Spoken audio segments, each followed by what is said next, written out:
جو 11वीं शरीफ वो मनाते हैं, कुरान और हदीस से इसका कोई सबूत दे दे तो बेहतर होगा। ना मनाने का सबूत कहां से लाएंगे? यानी किसी चीज का मना ना होना ये उसके जायज होने की दलील है। हज़रत सैयदना अब्दुल्लाह इब्न मसऊद रज़ियल्लाहु तआला अन्हु फरमाते हैं, वमा रआहुल मुस्लिमून हसना फहुव इंदल्लाहि हसन। और जिस शय को मुसलमान अच्छा समझे वो अल्लाह के यहाँ भी अच्छी होती है। अब यहाँ कौन से मुसलमान अच्छा समझे? तो फतह रज़विया शरीफ में इसका ये है कि अहले इल्म और तक़वा। तो अल्हम्दुलिल्लाह 11वीं शरीफ तो सदियों से अपने अपने अंदाज में उलमा सुलहा मनाते आ रहे हैं। इसलिए वो हर चीज के लिए ये कहना कि इसका सबूत मैं सही कहता हूँ, ये उसूल सबूत यही है कि किसी शय के अदम जवाज की दलील ना होना खुद दलील जवाज है, वरना तो आप कदम भी नहीं उठा सकते। लेंटर की मस्जिदें कहाँ होती थी उस दौर में? कारपेट किस तरह के बिछते थे? पक्की छतें कहाँ थी? मस्जिद नबी शरीफ की भी कोई इस तरह की पक्की छत थोड़ी थी उस दौर में।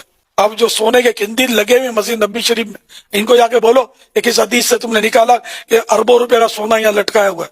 सही है, हम तो जायज बोलते हैं। ये अरबों रुपए का मतलब खिलाफ हर साल लगता है काबे शरीफ पर। काबे शरीफ का खिलाफ तो है, इसकी तो पुरानी तारीख है, लेकिन मतलब है कि इतना कीमती होना उसी अंदाज का लगाओ। तो बहरहाल ये कि जिसको मना नहीं किया शरीयत ने वो जायज है, तो ये काबे को खिलाफ देना कीमती ताजीमन बिल्कुल जायज है। अरबों नहीं खरबों रुपए का हो तब भी जायज है। दुनिया भर का सोना मस्जिद नबी शरीफ में अगर खूबसूरती के लिए लगा लिया गया तो नाजायज कौन कहेगा?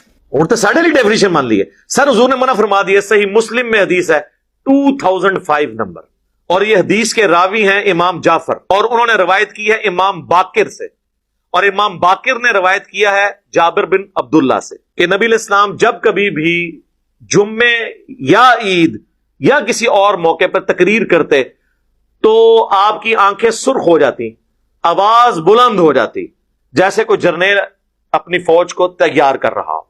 और आप फरमाते कि मैं और क़यामत इस तरह साथ भेजे गए जैसे ये दो उंगलियां। और फिर आप कहते अम्मा बाद फ़इन्न खैरल हदीस किताबुल्लाह व खैरल हदी हदी मुहम्मद सल्लल्लाहु अलैहि व आलिहि वसल्लम व शर्रुल उमूरि मुहदसातुहा व कुल्लु मुहदसतिन बिदअह व कुल्लु बिदअतिन दलालह व कुल्लु दलालतिन फिन्नार। कुछ अल्फाज जामिया तिरमिजी में है, कुछ सुनन नसाई में। आगाह हो जाओ, सबसे बेहतरीन कलाम अल्लाह की किताब है, सबसे हदायत याफ्ता रास्ता मोहम्मद सल्लल्लाहु अलैहि वसल्लम का है, और सबसे बदतरीन काम वो हैं जो दीन में खुद दाखिल कर दिए जाए, और वो तमाम काम गुमराहियां हैं, और तमाम गुमराहियां दोज़ख में ले जाने वाली हैं। तो हुजूर ने मना ही कर दिया ना कि मोहम्मद सल्लल्लाहु अलैहि वसल्लम का तरीका बेहतरीन तरीका होगा, और बदतरीन काम वो हैं जो दीन में दाखिल कर दिए जाए खुद से। बुखारी मुस्लिम दोनों में हदीस है, मन अहदथ फी अमरिना हाज़ा फहुव रद्दुन, जिसने मेरे तालीम की भी चीज में कोई चीज बदल दी या उसमें चीज दाखिल की वो मरदूद है। तो फौरन आपको मिसालें देंगे कि जी ये जो आपने लाइटें लगाई हुई हैं, इन लाइटों का दीन से क्या ताल्लुक है मेरे भाई? हवाई जहाज में हज करने का दीन से क्या ताल्लुक है? ये दीन को स्पोर्टिव काम है, डायरेक्ट दीन नहीं है। डायरेक्ट दीन उस वक्त होंगे जब आप कहेंगे जो हवाई जहाज पे जाएगा उसका हज होगा, जो नहीं जाएगा उसका नहीं होगा। आप बेशक गधे पे जाएं, आप बेशक पैदल जाएं, ये दीन को स्पोर्टिव चीज है। कैमरे में रिकॉर्डिंग दीन को स्पोर्टिव चीज है। नमाज पढ़ते हुए कोई कहता है ऊपर इस कालीन के और सामने इस एसी शरीफ के, कहता है, और नीचे सीलिंग शरीफ के और मुंह तरफ खाना काबा शरीफ के, ये को कहता है? तो ये दीन नहीं है, दीन को स्पोर्टिव चीज है। तो हुजूर ने इन चीजों से तो मना नहीं करना था ना। वो तो कुरान में आया कि अपने घोड़े तैयार रखो, सूरत अनफाल में आया कि अपने घोड़े तैयार रखो जंग के लिए। तो आज के दौर में जब आप ये बात करेंगे तो इससे मुराद ये होगा कि आपने लेटेस्ट असला तैयार रखना है, ये तो नहीं घोड़े तैयार रखने हैं। वो तो जनरल बात होती। तो ये तमाम चीजें हैं दीन को सपोर्टिव। इसके बारे में अलग हदीस है, वो सही मुस्लिम